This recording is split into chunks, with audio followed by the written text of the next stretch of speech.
Hey guys, how you going? This is BillyEatWorld, and today we're going to take a look at a theme loadout inspired by the Irish Army Ranger Wing. This loadout was suggested by Ollie is Small, so thanks for the idea man, and hopefully I do it justice for you. I'm always looking for new ideas for this series, so if you guys have a theme that you'd like to see in a future episode, well, feel free to leave it in the comment section below. I don't have time to get around to every suggestion, but if you can think of something unique, well, then there's a good chance I might give it a go. But anyway, the Army Ranger Wing are the Tier 1 Special Operations Force of the Irish military, with personnel drawn from the Army, Navy and Air Corps. The unit was originally formed in 1980 in response to the increase in global terrorism, and in particular the hostage crisis at the 1972 Munich Olympics. The ARW currently numbers around 150 personnel and are trained at the highest level to perform a similar role to units like the British SAS.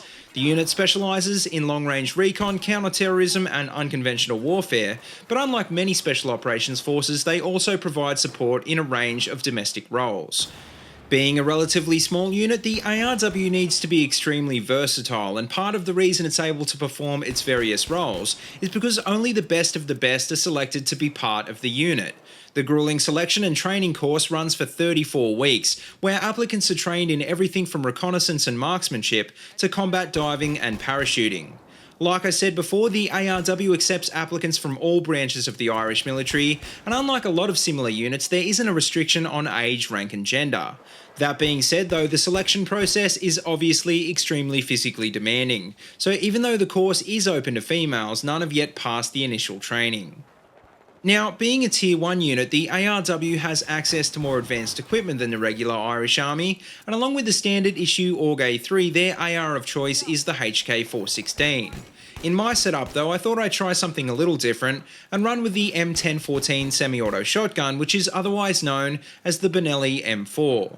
The ARW also used the SIG P226, and to round out this loadout, I'm running the support kit with ammo box, riot shield and the flashbangs.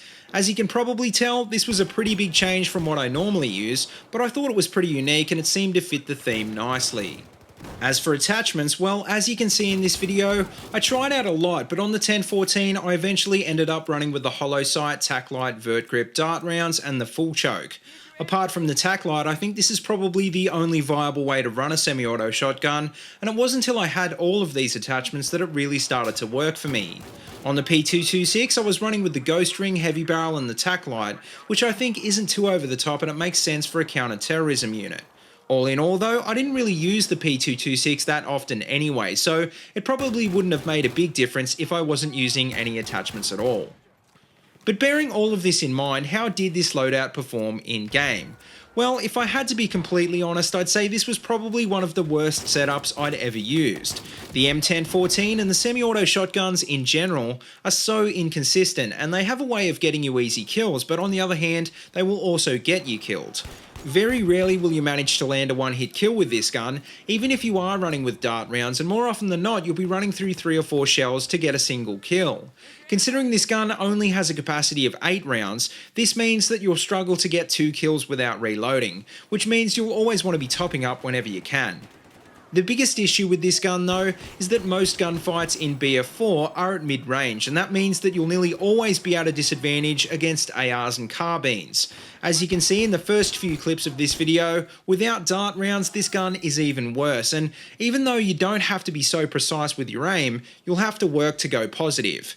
The semi-autos are pretty good in CQB, but even at this range the time to kill is still not amazing, and you will end up getting shredded by AEKs.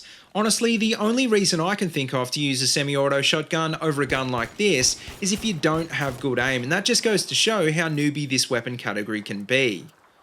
Now, as for the rest of this loadout, well, the P226 is a pretty good pistol, but it doesn't really complement a shotgun like a revolver would.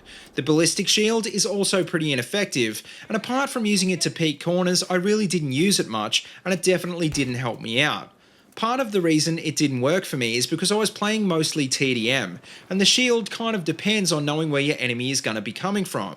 Flashbangs are also much less effective with random spawns, so even though both of these gadgets fit the theme, they just don't work alongside the M1014 in-game. The only way that I can see this weapon working on anything but TDM is where you have a good squad to support you, which is almost never the case if you're playing Lone Wolf. Even then, I still think this setup would be a bit hit or miss, because in a game like BF4 you have to be prepared for anything, and not just close range enemies that aren't running AEKs. If you do like the theme of this loadout though, then feel free to give it a go, but I probably would recommend you try it with the 870 instead. The pump actions are actually pretty awesome if you have good aim, but the semi-autos are just not that great, and unless you're a noob, you're going to get way more value from pretty much anything else. But anyway guys, that just about wraps up this video, so let me know what you think in the comment section below, and if you like what you see, don't forget to like, comment and subscribe. Also check out the links in the description below if you want to see more of my videos, or if you'd like to support my channel on Patreon, and until next time, see you later and have a good one.